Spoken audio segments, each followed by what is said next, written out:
नमस्कार दोस्तों, स्वागत है आपका। आज है 7 दिसंबर। चलिए अपना करंट अफेयर का सेशन स्टार्ट करते हैं। आज जो हमने पहला क्वेश्चन लिया हुआ है वो रिपोर्ट से लिया हुआ है। देखेंगे अभी हाल ही में कौन सा रिपोर्ट जारी हुआ, उस रिपोर्ट के आधार पर कितने आयाम पर क्वेश्चन आंसर बनेगा। ठीक है, अभी हाल ही में एनसीआरबी डेटा जारी किया। एनसीआरबी डेटा के अनुसार महिलाओं के खिलाफ सर्वाधिक एफआईआर कहाँ पे दर्ज हुआ। सबसे पहले देखेंगे एनसीआरबी का फुल फॉर्म क्या होता है। नेशनल क्राइम रिकॉर्ड ब्यूरो, राष्ट्रीय अपराध रिकॉर्ड ब्यूरो, जिसकी स्थापना 1986 में हुआ था।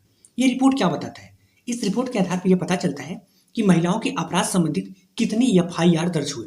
क्या एफआईआर दर्ज हुए? कुल कितने एफआईआर दर्ज हुए? 4.45 लाख, मतलब 4.45 लाख, जो कि अगर प्रति घंटे की बात करें तो 51 एफआईआर प्रति घंटे दर्ज हो रहे हैं। अच्छा, इस कौन से अपराध में यह एफआईआर दर्ज हुए? तो उस अपराध की श्रेणी कुछ निम्न प्रकार की है। पहला दुष्कर्म, जो कि सबसे घिनौना कर्म है। दूसरा घरेलू हिंसा, तीसरा अपहरण, चौथा छेड़छाड़। इन सभी अपराध की श्रेणी में एफआईआर दर्ज हुए। अगर बात करें कि इन सभी अपराध और एफआईआर दर्ज सबसे ज्यादा कहां पे हुआ? सबसे ज्यादा नई दिल्ली में, दूसरा उत्तर प्रदेश, तीसरा महाराष्ट्र, चौथा राजस्थान। और ये अगर इसमें भी श्रेणी की बात करें कि जो दुष्कर्म श्रेणी का है कि इस दुष्कर्म 2022 में टोटल कितना हुआ, 31,500, जो कि सबसे घिनौना कर्म है। इन सभी को तो फिर समझ लो कि बाजार में खड़ा करके गोली मार देना चाहिए। ठीक है, अगर बात करें कि बलात्कार के मामले में सबसे ज्यादा कौन सा राज्य सबसे ऊपर है, तो राजस्थान, दूसरे पे उत्तर प्रदेश। इसके साथ साथ आत्महत्या की बात करें, आत्महत्या भी पिछले वर्ष की तुलना में 4.2% की वृद्धि हुई है। ठीक है, चलते अपने नेक्स्ट टॉपिक पे। नेक्स्ट टॉपिक हमने सम्मेलन एवं समारोह से लिया हुआ है। अब देखेंगे अभी हाल ही में कौन सा सम्मेलन या बैठक हुआ, उनके आधार पर क्या क्वेश्चन बनेगा। अभी हाल ही में इंडिया इंटरनेट गवर्नेंस फोरम 2023 का कहां प्रारंभ हुआ? कहां पे प्रारंभ हुआ? नई दिल्ली भारत मंडपम में, जहां पे G20 की बैठक हुई थी। अगर बात करें इस बार थीम क्या रहा, इस बार थीम मूविंग फॉरवर्ड, आगे चलते रहो। संस्करण तीसरा है। अगर बात करें कि इंडिया इंटरनेट गवर्नेंस फोरम क्या है, तो यह एक वार्षिक कार्यक्रम है जो कि प्रत्येक वर्ष आयोजित होता है, जहां पे इंटरनेट गवर्नेंस के मुद्दों पे चर्चा होती है। मतलब इंटरनेट से संबंधित क्या नियम और कानून होना चाहिए, इन सभी का चर्चा होता है। आखिर में ऐसा क्यों बैठक किया जाता है? तो इंटरनेट के विकास और उपयोग को बढ़ावा देने के लिए ऐसा किया जाता है। इस बार की बैठक कब हुआ? 5 दिसंबर को। यह किसके द्वारा कराया जाता है? तो भारत सरकार के द्वारा यह बैठक कराई जाती है। चलते अपने नेक्स्ट टॉपिक पे। नेक्स्ट टॉपिक हमने विविध से लिया हुआ है। देखेंगे अभी हाल ही में विविध के आधार पर क्या क्वेश्चन है और कितने आयाम पर क्वेश्चन बनेगा। दुनिया की पहली वाणिज्यिक विमान, कमर्शियल प्लेन, दुनिया की पहली वाणिज्यिक विमान जो कि 100% SAF ईंधन का उपयोग किया। तो सबसे पहले ये देखेंगे कौन सा विमान है जो कि 100% SAF का उपयोग किया, और SAF क्या है, इस इंपॉर्टेंट क्यों है। ठीक है, तो दुनिया की कौन सी विमान है जो कि 100% SAF ईंधन का उपयोग किया? तो वर्जिन अटलांटिक एयरलाइंस। SAF क्या है? Sustainable aviation fuel. देखो, फ्यूल में दो प्रकार का फ्यूल होता है। अभी का जो प्लेन चलता है वो जीवाश्म ईंधन के माध्यम से चलता है, इसी को SAF के माध्यम से चलाया गया है 100%, मतलब जीवाश्म ईंधन उसमें उपयोग ही नहीं किया गया है। जीवाश्म ईंधन में डीजल पेट्रोल आता है। SAF सस्टेनेबल एविएशन फ्यूल, मतलब जिसको जो पर्यावरण को कम हानिकारक होता है, जो जैविक फ्यूल भी कहा जाता है। ये कैसे बनता है? तो ये कृषि अपशिष्ट या और भी पदार्थों को अपघटन के माध्यम से इस फ्यूल को बनाया जाता है। इसके लाभ क्या होगा? इससे लाभ होगा कि वायु प्रदूषण कम होगा, क्योंकि ये जीवाश्म ईंधन नहीं है। दूसरा, इससे जो गैसें निकलेंगी उससे ग्रीन हाउस गैसों का उत्सर्जन कम होगा। उसके साथ साथ पर्यावरण संरक्षण होगा। इसका महत्व क्या है? इसका सबसे बड़ा महत्व यह है कि जीवाश्म ईंधन पर निर्भरता कम होगी, क्योंकि आने वाले समय में जीवाश्म ईंधन की कमी होगी। ठीक है, अगर बात करें कि जो वर्जिन अटलांटिक एयरलाइन है, पहली बार जब 100% SAF ईंधन का उपयोग किया तो कहां से कहां पे उड़ान भरी? लंदन से लेकर न्यूयॉर्क तक। ठीक है, चलते अपने नेक्स्ट टॉपिक पे। नेक्स्ट टॉपिक हमने योजना और परियोजना से लिया हुआ है। अभी हाल ही में एक योजना अनिवार्य किया गया, घोषणा किया गया। हम देखेंगे क्या योजना है और उसके संबंधित प्रश्न और उत्तर। प्राकृतिक गैस बायोगैस सम्मिश्रण योजना को कब से अनिवार्य करने की घोषणा किया गया? सबसे पहले देखेंगे प्राकृतिक गैस बायोगैस सम्मिश्रण योजना क्या है। देखो, यह योजना एक ऐसी योजना है जिसमें यह कहा गया है कि प्राकृतिक गैस में बायोगैसों का मिश्रण किया जाएगा, मतलब उनको मिलाया जाएगा। इससे लाभ क्या होगा? तो देखो, सबसे पहली बात, इससे लाभ होगा कि प्राकृतिक गैस की जगह बायोगैस की बढ़ोतरी होगी। और बायोगैस बनता कैसे है? तो बायोगैस जैविक पदार्थों के अपघटन से बनता है। किससे बनता है? जैविक पदार्थों। जिससे लाभ क्या होगा? पर्यावरण का सुधार होगा। तो हम क्वेश्चन देख लेते हैं। तो कब से इसको मिलाने की घोषणा किया गया है?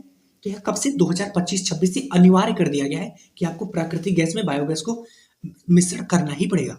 अगर बात करें ये क्या है तो बता ही दिया। और अच्छा 2025-26 से अनिवार्य किया गया, तो सबसे पहले ये बोला गया कि 1% बायोगैस को मिलाया जाएगा। 2026-27 तक इसको बढ़ा के 3% कर दिया जाएगा। 27-28 तक इसको बढ़ा के 4% और 28-29 तक का लक्ष्य रखा गया है कि बायोगैस 5% तक हो जाना चाहिए। अब आपके मन में क्वेश्चन आ रहा होगा कि प्राकृतिक गैस या बायोगैस का हम उपयोग कहाँ पे करते हैं?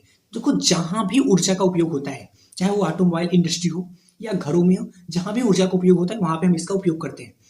अब बायोगैस क्या है? तो बायोगैस जो जैविक पदार्थों के अपघटन से बनता है, जिससे पर्यावरण प्रदूषित कम होता है। इससे लाभ क्या होगा? ऊर्जा सुधार होगा, ऊर्जा में भाई सुधार ही होगा। दूसरा, प्रदूषण कम होगा, ग्रामीण अर्थव्यवस्था विकसित होगा। अब आपके मन में एक क्वेश्चन आना चाहिए कि ग्रामीण अर्थव्यवस्था से क्या मतलब है? ग्रामीण अर्थव्यवस्था से मतलब इसलिए हुआ क्योंकि बायोगैस जब इसमें मिलाएंगे तो बायोगैस की जरूरत पड़ेगी। और बायोगैस बनता कैसे है? तो बायोगैस जैविक पदार्थों के अपघटन से बनता है। जैविक पदार्थ मिलेंगे कहाँ पे? तो वो ग्रामीण में मिलेंगे। तो अगर ओवरऑल इनडायरेक्टली रूप में बोला जाए तो ग्रामीण अर्थव्यवस्था का विकास ही होगा। ठीक है, चलते अपने नेक्स्ट टॉपिक। नेक्स्ट टॉपिक हमने योजना से लिया हुआ है। अभी हाल ही में एक पहल स्टार्ट किया गया, हम देखेंगे वो पहल किसके द्वारा स्टार्ट किया गया और पहल क्या है। अभी हाल ही में किसके द्वारा ग्रीन क्रेडिट पहल प्रारंभ किया गया? किसके द्वारा किया गया और कहां पे किया गया? ग्रीन क्रेडिट पहल क्या है? देखो, ग्रीन क्रेडिट पहल जो कि हमारे प्रधानमंत्री नरेंद्र मोदी के द्वारा स्टार्ट किया गया। कहां पे किया गया? तो अभी हाल ही में दुबई यूएई यूनाइटेड अरब अमीरात में कॉप कॉन्फ्रेंस ऑफ पार्टी 28 का जलवायु शिखर सम्मेलन के दौरान इसकी घोषणा किया गया। और वहां पे इसलिए भी किया गया क्योंकि भारत और यूएई ये इनका संयुक्त पहल है, इन दोनों देशों के द्वारा इसको शुरुआत किया गया। ये क्या है? तो ग्रीन क्रेडिट पहल का मतलब ये हुआ कि कोई कंपनियां या व्यक्ति या संगठन जो पर्यावरण में महत्वपूर्ण योगदान देता है उनका क्रेडिट अच्छा होगा। क्रेडिट अच्छा होने का मतलब ये हुआ कि सरकार उनको फाइनेंशियल या और भी जहां पे मदद करने की जरूरत पड़ेगी, आप पर्यावरण में इतना अच्छा योगदान कर रहे हो, आपको क्रेडिट अच्छा होने से आपको कुछ पैसे के माध्यम से या और किसी के माध्यम से आपको मदद की जाएगी। तो बात करेंगे एसबी का आकलन कौन करेगा, मतलब कौन अच्छा कर रहा है कौन अच्छा नहीं कर रहा है। तो किसके द्वारा? भारत की वानिकी अनुसंधान एवं शिक्षा परिषद, क्योंकि पर्यावरण से संबंधित या तो आप वन से अच्छा काम करोगे या जल से कुछ अच्छा करोगे। तो भारतीय वानिकी अनुसंधान मतलब वन प्रबंधन से के संबंधित जो संस्थान है वो इसका आकलन करेगा।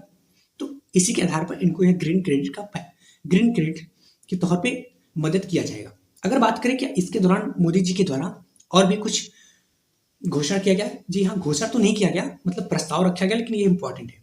नरेंद्र मोदी ने COP33 मतलब COP28 कॉन्फ्रेंस ऑफ पार्टी जो कि 28वां यहाँ पे चल रहा है, 5 साल बाद कॉन्फ्रेंस ऑफ पार्टी 33वें का वर्ष जो कि 2028 में 23 चल रहा है, 5 साल बाद 2028 में इन्होंने इंडिया में करवाने का प्रस्ताव रखा कि भैया आप लोग 2023 में यहाँ पे करवा ही रहे हो, 2028 में इंडिया में इसका प्रस्ताव रखा गया करवाने का। ठीक है, चलते अपने नेक्स्ट टॉपिक। नेक्स्ट टॉपिक हमने दिवस से लिया हुआ है। अभी हाल ही में विश्व मृदा दिवस मनाया गया। तो प्रतिवर्ष विश्व मृदा दिवस कब मनाया जाता है, क्यों मनाया जाता है, इस बार का थीम क्या है? ठीक है, विश्व मृदा दिवस कब मनाया जाए? 5 दिसंबर को, वर्ल्ड सॉइल डे। इस बार का थीम क्या था? इस बार का theme soil and water a source of life. पहली बार इसको 2013 में घोषणा किया गया था और पहली बार मनाया कब गया? 2014 में। इसका उद्देश्य क्या है? इसका उद्देश्य मिट्टी के महत्व के बारे में जागरूकता बढ़ाना। अच्छा, इसके अलावा क्या अन्य कोई दिवस अभी हाल फिलहाल में मनाया गया? जी हाँ, 2 दिसंबर को विश्व कंप्यूटर साक्षरता दिवस जो कि हमने पिछले क्लास में कराया हुआ था। 3 दिसंबर को दिव्यांग जन दिवस। अच्छा, 1 दिसंबर को भैया आप भी कुछ बताओगे? 1 दिसंबर को आपको बताना है कि 1 दिसंबर को क्या मनाया जाता है। ठीक है, धन्यवाद दोस्तों। अगर आपको करंट अफेयर को शॉर्ट नोट्स के माध्यम में डिटेल में पढ़ना है तो आप इस फैमिली के हिस्सा बन सकते हैं। धन्यवाद।